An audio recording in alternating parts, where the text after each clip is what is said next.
Kinumpirma na nga sa isang interview na totoo ang ginawang pag-o-offer kay Alden ng mga network para makuha ito. Nagulat nga ang buong netizen nang maibalita ang umunoy pagkuha kay Alden Richards ng isang network. Ito ay ibinunyag ng isang reporter na kinukuha raw si Alden Richards ng isang network, ngunit hindi ito sinabi kung sino. Naririto kasi ang ABS-CBN at TV5. Ngunit ang hinala ng buong Aldab Nation na malakas ang paniniwala nila na ito ay TV5. Dahil nga naman nandun si Maine Mendoza at kailangan talaga nila si Alden Richards para sa EAT. Maganda na rin itong pagkakataon para kay Alden Richards dahil bukod sa TBJ at kay Maine Mendoza, isa na rin siya magpapayonir at napakalaking sweldo na gagawin sa kanya paglipat niya sa TV5. Kaya wala talagang talo si Alden Richards kung siya man ay lilipat dito.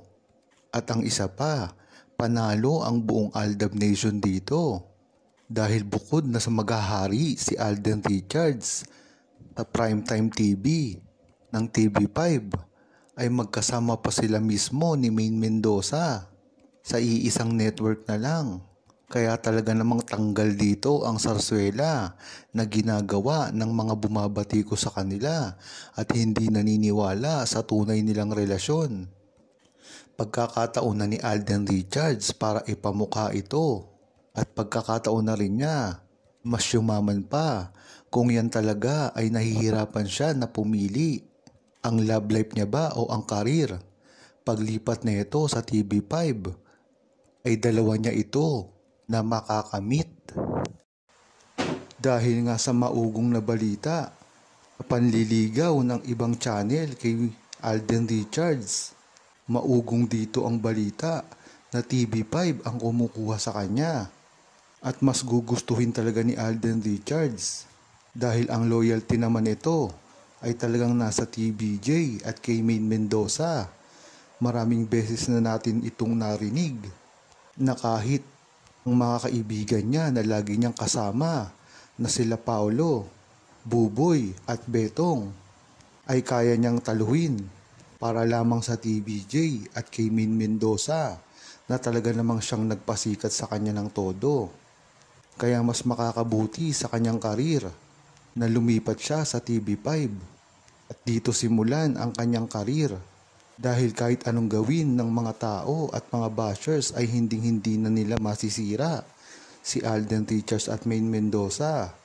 Dahil nakapagpundar na ito ng kanilang kasikatan at lalo lamang itong lalaki kung pupunta si Alden Richards sa TV5.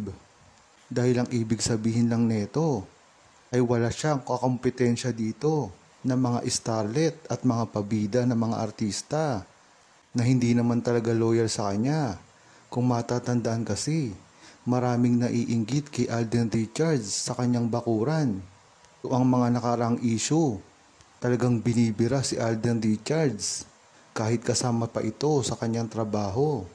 Kaya mas maganda na lumipat talaga si Alden Richards nang sa ganun ay maumpisahan niya na ang tunay niyang karir dito at makasama na rin niya si Maine Mendoza, ang talaga namang ultimate goal na minimithi ng buong Aldab Nation.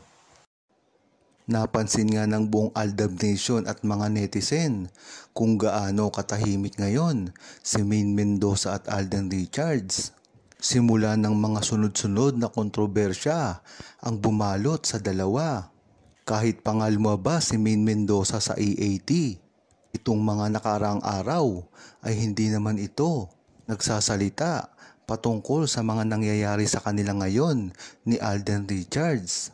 At ganoon na rin naman si Alden Richards. Kahit pa nababash na ito ng tuluyan, ay hindi pa rin ito gaanong nagsasalita. Ngunit bakit nga ba hindi nagsasalita si Maine Mendoza at Alden Richards pagkatapos ng napakaraming issue na ibinabato sa kanila upang sirain ang tunay nilang relasyon? Lingid sa kaalaman ng iba, Ito ay ginagawa na dati pa ni Alden Richards at Maine Mendoza na kung sila ay mababash lagi sa kaliserye tungkol sa pangbabatikos na kung totoo ba ang nararamdaman nila sa isa't isa ay hindi ito basta-basta nagsasalita. Matatandaan natin na isang beses lang nagsalita si Alden Richards patungkol sa tunay niyang relasyon kay Maine Mendoza. At sinabi niya kagad na kung ano ang nakikita niyo sa amin ni Maine ngayon, ayun na rin yun. Ito ay ang kasagsagan ng kaliserye. Na dito ay naging mag-boyfriend at girlfriend sila. Eventually, sila ay ikinasal. Kaya kung nagsisinungaling si Alden Richards dito, ay babalik sa kanya ito. Dahil siya na mismo ang nagsabi na kung ano ang nakita nyo sa amin ni Maine Mendoza, ayun. Hindi ito dinadaya ang feelings. Sa dami nga ng bumabatikos kay Alden Richards at Maine Mendoza, mas makakabuti pa na sila ay pansamantala muna na maghiwalay at hindi magkita sa harap ng telebisyon. Dahil na rin ito sa kontrata ng dalawa. Isa si Alden dito na isang ka-exclusive contract sa GMA7 at ganun din si Maine Mendoza na hawak naman ng TVJ sa Channel 5. Dahil ang pagkakaalam ko, pag si Maine Mendoza at Alden Richards ay nagsama ngayon, tiyak marami silang mababali ng mga kontrata. Maaaring makasira sa kanila ito, sa kanilang management. Ang maganda kasi dito, harap lamang ng kamera ito dahil ang mga sponsors ay hindi naman nakakailam sa kanilang mga pribadong buhay. Kaya kung makitang magkasama man si Maine Mendoza at Alden Richards sa publiko at hindi nila ito ina-announce, makuhanan lamang ng mga paparazzi, ay magiging okay lang naman ito. Ang tanging problema lang nila ay ang magsama sa mga TV shows ng kanilang mga network. Ayon kay Julia, tama yung gagawin ni Alden Richards na yan, napakaganda niyan. Dahil handa naman ang buong Aldab Nation na suportahan sila kung ano talaga ang gusto nilang gawin at mangyari. Tama nga yung sinabi ni Julia. Dahil ang paghihiwalay muna nilang panandalian sa telebisyon ay makakatulong talaga ng malaki sa kanila sa pag-usad ng karir at pag-aalaga ng kanilang mga pamilya. Kaya nga hanggang ngayon ay hindi pa rin nagkikita si Maine Mendoza at Alden Richards sa harap ng kamera. Ngunit ang nakakapagtaka dito, bakit napakaraming resibo ngayon ang lumalabas patanggal kanilang mga pribadong buhay. Napapansin nga ng buong netizen at buong Aldab Nation kung gaano katahimik si Maine Mendoza at Alden Richards ngayon. Dahil na rin ito sa mga taong nakapaligid sa kanila at lalong-lalo na kanilang mga magulang. Dahil hindi natin masyado na pag-uusapan.